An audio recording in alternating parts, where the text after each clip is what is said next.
Hi all, welcome back to our English class. In this video, we are going to start the third unit of our English course book. Can you tell me the name of the third unit? Yes, lore of values. The word lore means that stories traditionally passed from generation to generation. And the third unit is all about stories and values. In this unit, we are going to study three lessons.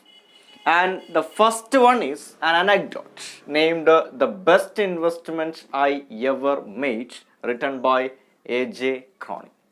And the second one is a speech named The Danger of a Single Story by Chimamanda Ngozi Adichie. And the third one is a poem named The Ballad of a Father Gilligan by W.B. Yeats. Okay then, let's start with the first lesson. The best investment I ever made. And it's an anecdote. What do you mean by an anecdote? Yes. An anecdote is a short interesting story about a real incident or a person is called an anecdote.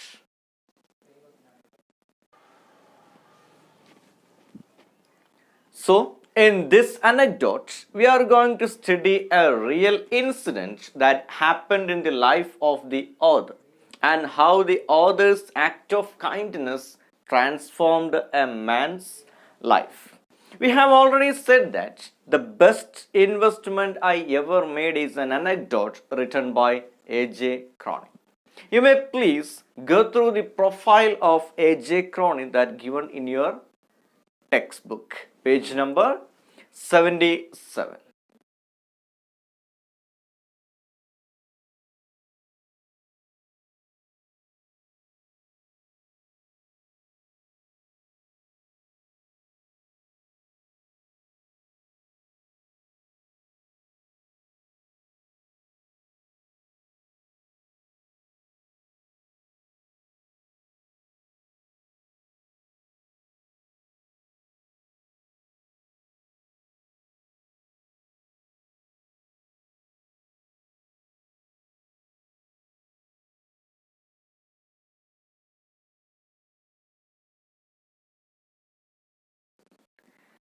Archibald Joseph Cronin was born in 1896 and died in 1981, was a Scottish novelist and a physician. His career as a novelist started in 1930 when he was designated with a chronic ulcer and was compelled to take 6 months complete rest. During this time, he was able to indulge in his lifelong desire to write a novel, having previously written nothing but prescriptions and scientific papers. His first novel was Hatter's Castle, and the most popular being The Citadel. Many of his stories have been adapted to Hollywood movies. Now you have gone through the profile of A.J. Cronin, and it's time to start the anecdote, the best investment I ever made. Let's get started.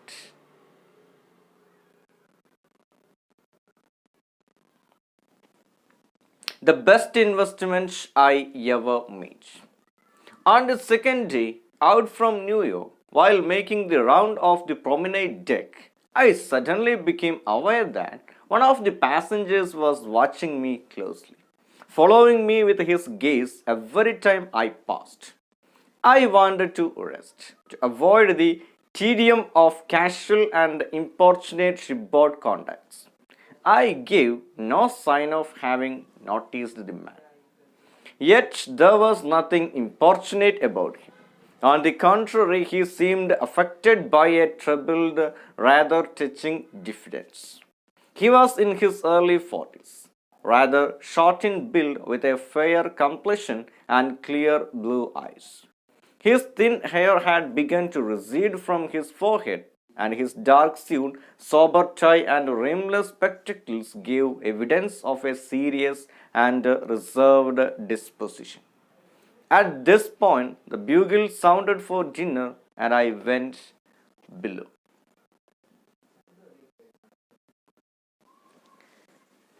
Have you all read the story along with me? Did you understand the meaning of the paragraphs that we just read? Very good. And is that so? Who are the characters mentioned in these two paragraphs? Who are the characters?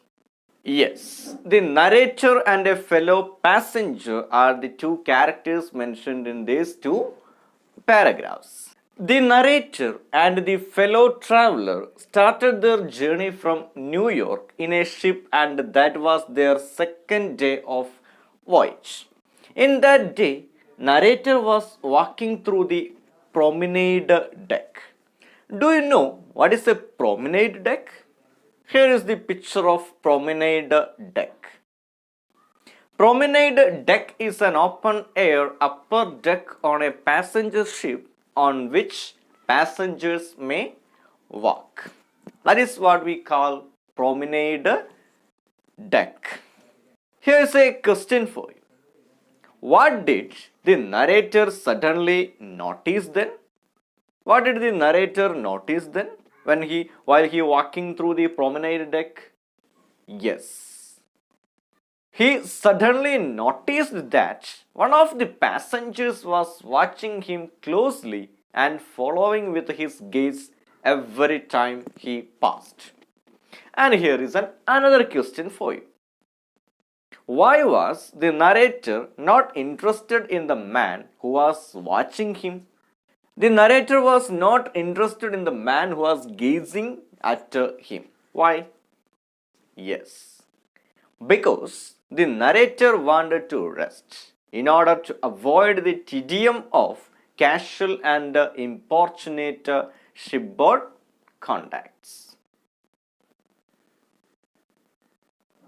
The word tedium means boredom, and importunate means asking for things many times in a way that is annoying.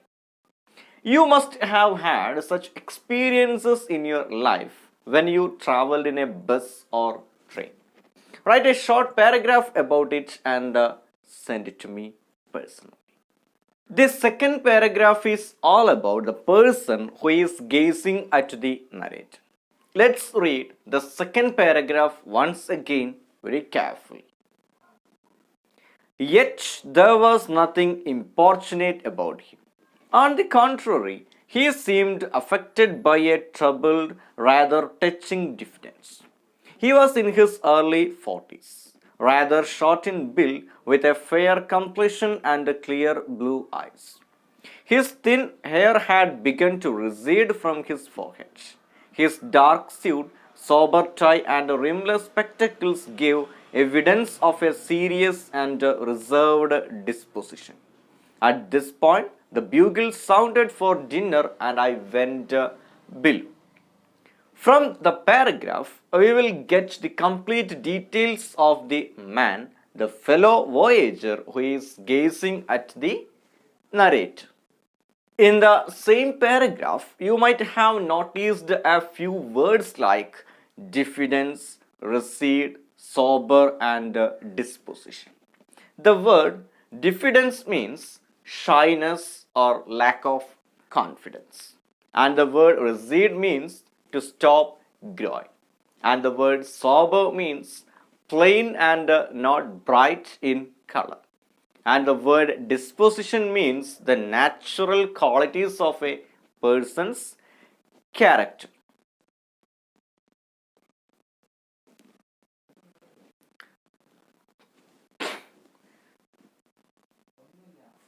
So, from the paragraph, we understood that the man is in his early 40s, rather short in build, and he has clear blue eyes.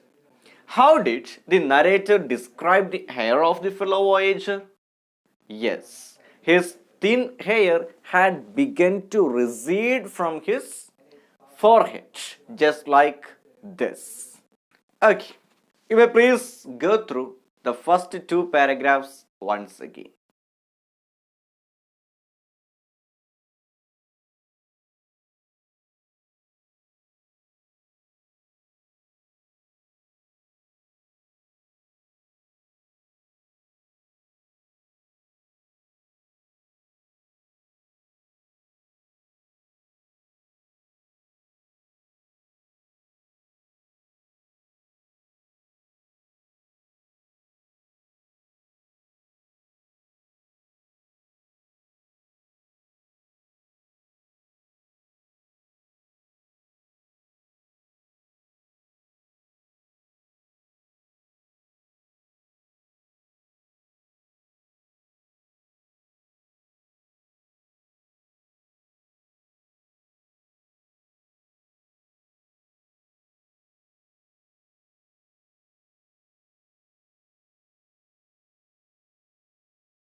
Okay, my dear children, I hope all of you have gone through the first two paragraphs once again.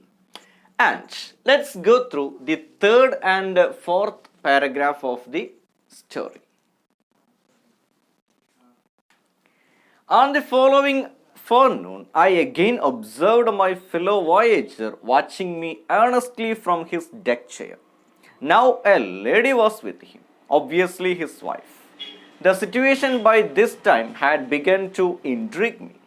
I discovered from my steward that they were Mr. and Mrs. John S. from a small suburb of London. When another day passed without event, I began to feel certain that Mr. S. would remain too shy to carry out his obvious desire to approach me. However, on our final evening at sea, Mrs. S. decided the matter. With a firm pressure on his hand and a whispered word in his ear, she urged her husband towards me as I passed along the deck. "Excuse me, doctor. I wonder if I might introduce myself." He spoke almost breathlessly, offering me the visiting card he held in his hand and studying my face to see if the name meant anything to me.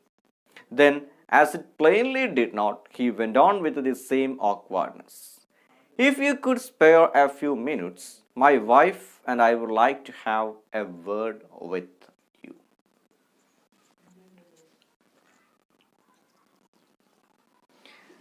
Have you finished the reading? Have you underlined the unfamiliar words in your textbook? Very good.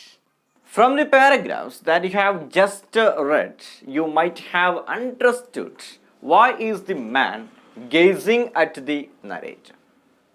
Here's a question. Why is the man gazing at the doctor? Why is the man gazing at the doctor? Yes, he wants to talk to the narrator. He has something to tell the doctor. He has something to tell the doctor, the narrator, or A.J. Chronic. On the following afternoon, narrator again observed his fellow voyager watching him as same as last day, and narrator saw his wife with him. From the second paragraph of the anecdote, "The best investment I ever made," we learned that the man had shyness to approach the narrator. In this day, his wife gave him courage to talk. From the steward, narrator discovered something about the man who gazing at a narrator. My question: what did narrator discover from the steward about the man? What did the narrator discover from the steward about the man who is gazing at him? Yes. The narrator discovered from the steward that the name of the man is Mr. John and he was from a small suburb of London. Here is another question for you. How did Mr. John's wife urge Mr. John towards the narrator? How did she urge Mr. John towards the narrator? Yes, you are right. With a firm pressure on his hand and a whispered word in his ear, she urged Mr. John towards the narrator when he passed along the deck.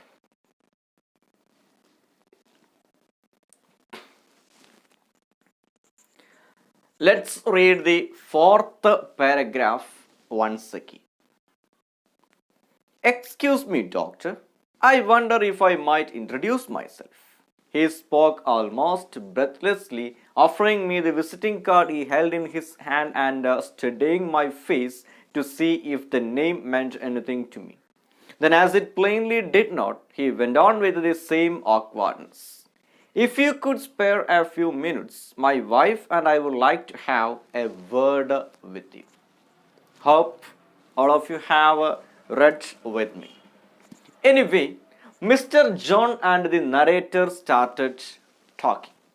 Mr. John asked permission like, "Excuse me, doctor. I wonder if I might introduce myself. Just like, may I introduce myself?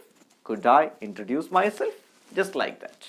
Then, Mr. John offered his visiting card to the narrator. Here is a question for you. How did Mr. John try to introduce himself to Dr. A.J. Cronin or our narrator? How did he introduce himself? Yes, the man tried to introduce himself by asking politely for permission and holding out his visiting card to Dr. A.J. Cronin or the narrator. Another question. Why did Mr. John offer his visiting card to narrator? Why did he offer his visiting card to the narrator? Yes, because to study his face to see if the name meant anything to narrator. Because Mr. John wanted to study the face of the narrator if the name meant anything to him. But the narrator couldn't recognize him. And then Mr. John asked permission to spare a few minutes with him. And he said that his wife and he would like to have a word with the narrator.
We will know what Mr. John has to tell in the next video.